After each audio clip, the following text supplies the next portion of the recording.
Chapter 17. Dreams to Emigrate.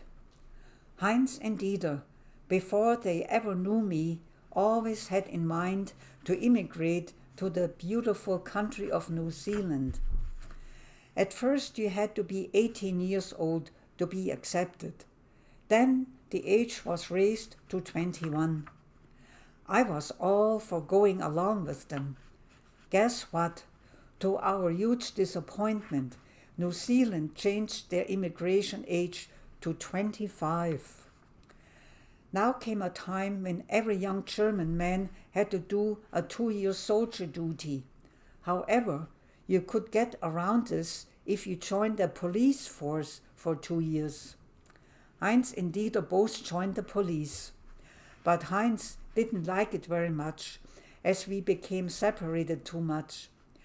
The learning center was far enough away that we had to visit each other by train. The parting became ever more difficult. Dieter did not want to wait another few years for the big adventure to begin, and so stayed with the police. But Heinz and I pursued our quest to leave Germany and see other parts of the world. In Australia, we had heard that immigrants first get into camps, male and female separated. Then there was the choice of South Africa, Brazil, and Canada. We chose Canada as it was the easiest country to immigrate to. A neighbor's visitor from Canada told us, "In Canada, there is winter 7 months of the year." Did he want to discourage us? He wasn't succeeding. When we applied at the consulate in Stuttgart, we were given, among other things, a folder about an immigrant who felled trees in Canada's bush and created a chicken farm. Hey, we thought we could do that too. We just knew there was a lot of wildernesses in Canada, but little else. There were no books available about that country in the little bookstore I worked at. To this day, being 87 years old as I write this, I can't believe that we never went to the city's library to read up on Canada. We knew just about everything about New Zealand, even in which city we wanted to live there. We just wanted to go and see the world, and this was it. As much as it was exciting for us young ones, our folks worried about what we were getting into. Fen's Oma repeatedly mentioned that we were only half-baked yet. Heinz was now 21 and I 1 year younger, both October children. Heinz's term with the police had come to an end, so he quit and started a job at Siemens, where I also had a menial factory job. My paycheck was much higher than in the bookstore due to piecework. We would only work there temporarily till the immigration papers from Canada arrived. Meanwhile, a whole new section of apartment blocks had gone up in town. Mama had applied for new living quarters again, as now Heinz and I were engaged to be married. We were now 4 people in the household and in need of more space. By golly, her application was accepted. If the Housing Commission would have known that 2 of us were to leave the country in the near future, ha. The aftermath of the war still could be felt.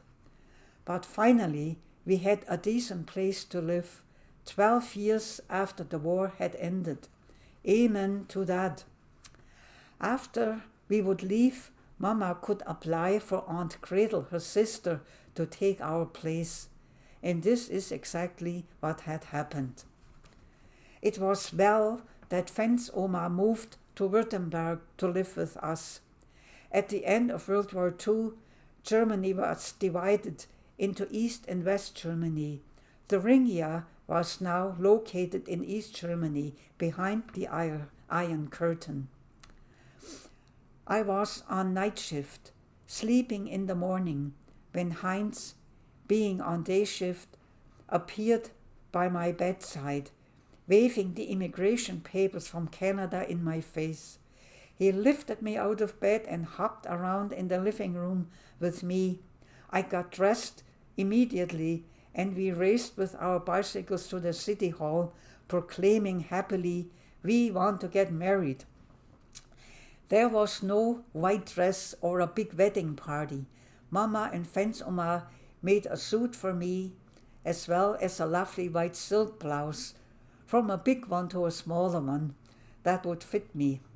Heinz's grandfather was a tailor by profession and produced a nice dark suit for Heinz. Mama and I went to the city hall at 8 o'clock in the morning, where we met Heinz and his father. It was quite unceremonious to be wedded in a little upstairs office room. Even less so, as the clerk was late and came in the door red-faced, huffing and puffing. Mama and Heinz's father were the witnesses. It was over in no time. When we got out through the door, Heinz's father said, "Where are your rings?" How could we forget something so important like that? Maybe Fensoma was right about us being half-baked.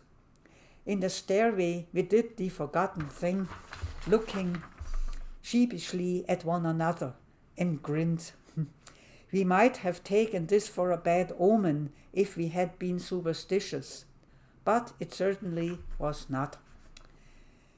We had a small festive dinner gathering of 12 at the pub bakery across the street, my childhood friend Marianne's place. We conserved every penny we were able to, so we would not come to Canada without at least some sustenance. It consisted of 180 Canadian dollars. This translates roughly into 1,880 Canadian dollars in 2023, when adjusted for inflation. Our wedding took place on May 25, 1957. Our booking for the MS Skaubrien commenced in early July, the last trip of the year for immigrants to Canada. We had learned the MS Skaubrien had later caught fire in a port in India on her way to Australia. Our big wooden box containing various items we felt we needed for our beginning in Canada was shipped ahead of us to the Bremerhaven shipyard. 2 items seemed to be important: an axe to fell trees in case we started a chicken farm, and an old accordion to cheer us up. Full of hopes and dreams and an adventurous spirit, but also with sadness, we saw our waving folks disappear in the distance as the train pulled out from the train station.